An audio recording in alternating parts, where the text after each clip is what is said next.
For my application of natural hazards research project, I decided to research Port-au-Prince, Haiti, and its natural hazards and mitigation. The purpose of this assignment is to see whether a new Tesla test facility will be able to prosper here. Looking at the different natural hazards that face Port-au-Prince and their mitigation efforts will help in deciding this.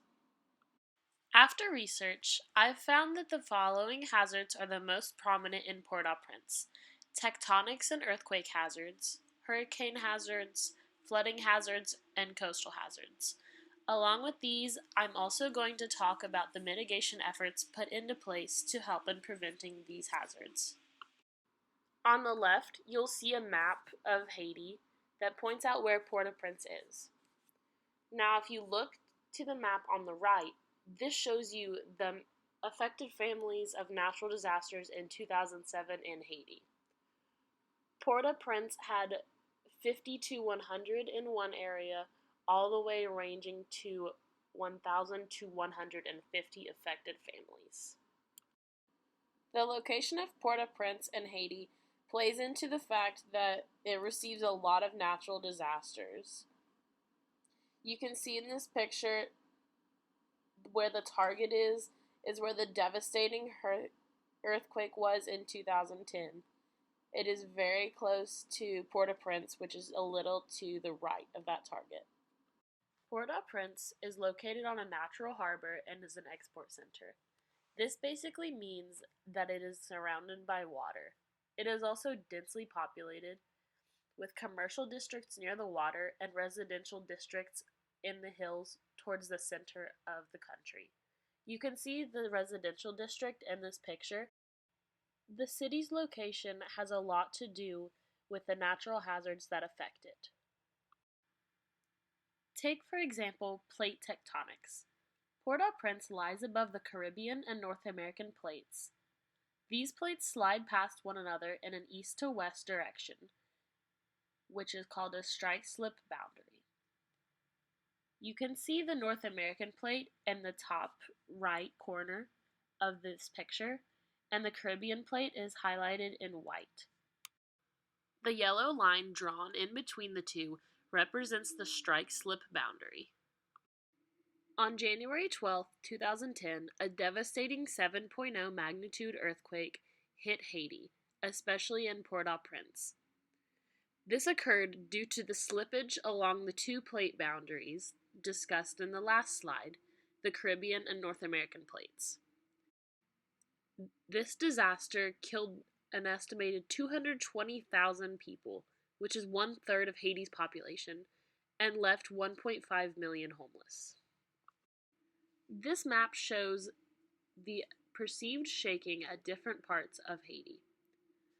Towards the center, where you see the red, is where Port-au-Prince is located, which is where the extreme and violent shaking happened.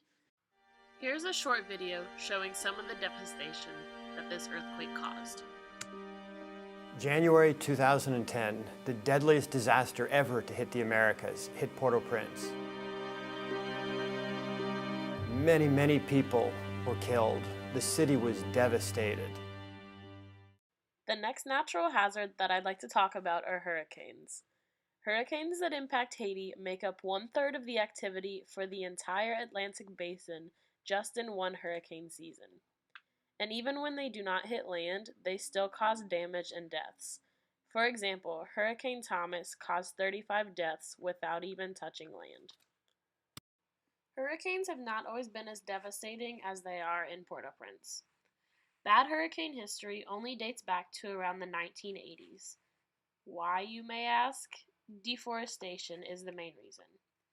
Deforestation leads to naked hillsides that are unable to retain water, which leads to flooding. Flooding leads to crop loss, which leads to malnutrition. Here's a short video showing some of the aftermath of Hurricane Matthew in Port-au-Prince, a Category 4 storm with maximum wind of 145 miles per hour.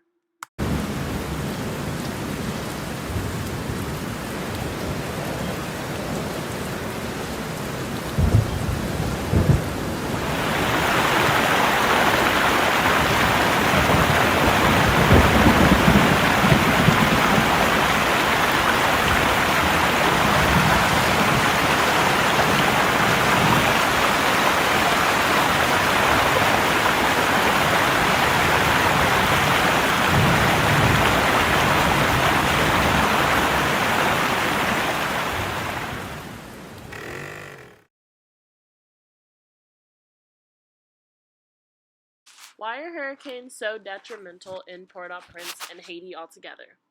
This is because Haiti is in the path of a hurricane corridor. A hurricane corridor is basically just the track or path where hurricanes occur.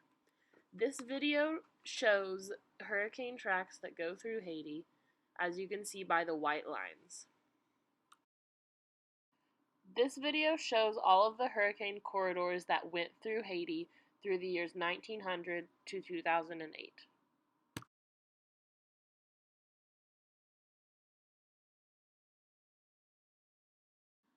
Going off of hurricane hazards, I'm going to talk about flooding hazards now. Some flooding hazards that are common in Port-au-Prince are poor infrastructure, deforestation, heavy rainfall, whether it be through just a storm or a hurricane, and the fact that the urban centers there are located in plains of large river systems. I decided to add in a few more pictures of flooding in Port-au-Prince post-Hurricane Matthew. I wanted to do this because when you think of flooding at home, you don't really think of anything that'll, affect your life as much as this does. The next hazard I'd like to talk about are coastal hazards and climate change. I decided to group these together because they're both very similar in their effects on Port-au-Prince.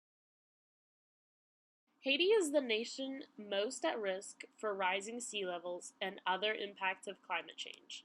Some of the other impacts of climate change are flooding, increased occurrence and severity of storms and rainfalls.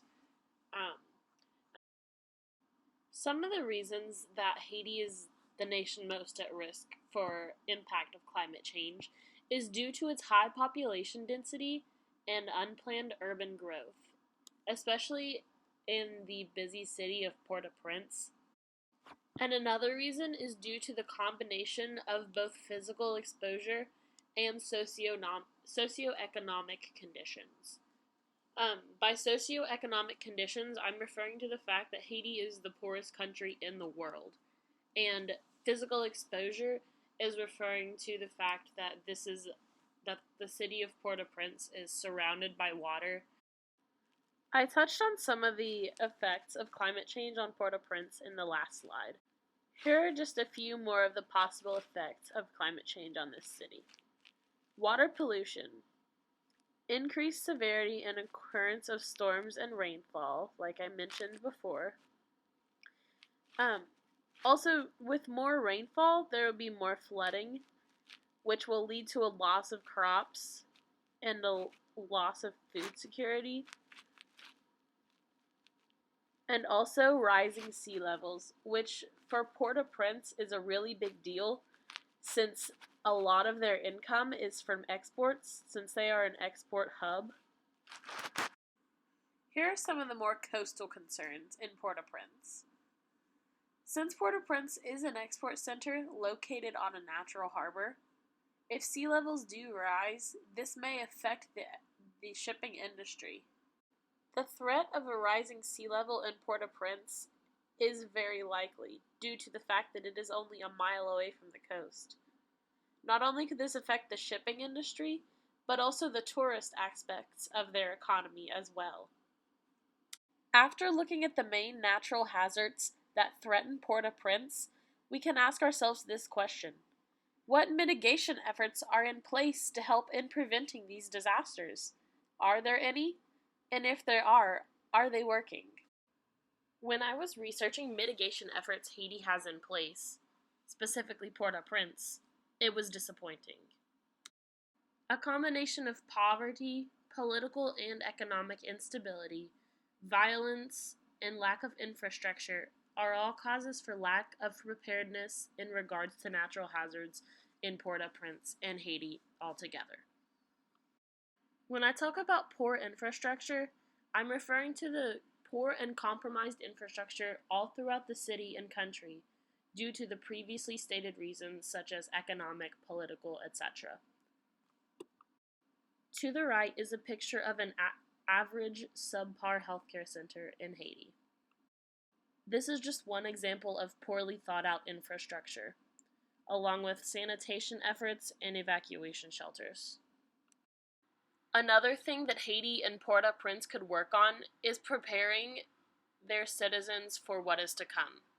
Without an efficient system of warning, there's no way to alert citizens of incoming danger, and therefore these people will not be able to evacuate or take the necessary precautions to prepare themselves for what is to come. A lot of lives could be saved if only this were a part of Haiti's mitigation efforts. Not to mention if there were better infrastructure, building planning, seawalls, etc. A reason that natural disasters cause so much damage and destruction in Haiti and Port-au-Prince altogether is due to the fact that there's poor construction of buildings. Haiti lacks a national building code. This basically means that engineers can choose however they want to build something. They usually base their designs off of other countries' codes, which doesn't take into account the unique risks that Haiti faces. There are very limited building regulations, but they are hardly ever enforced. As of right now, I would recommend that Tesla find another city for this new test facility. Hopefully, further down the road, this won't be the case, and that mitigation efforts are put into place to help protect Port-au-Prince and its people.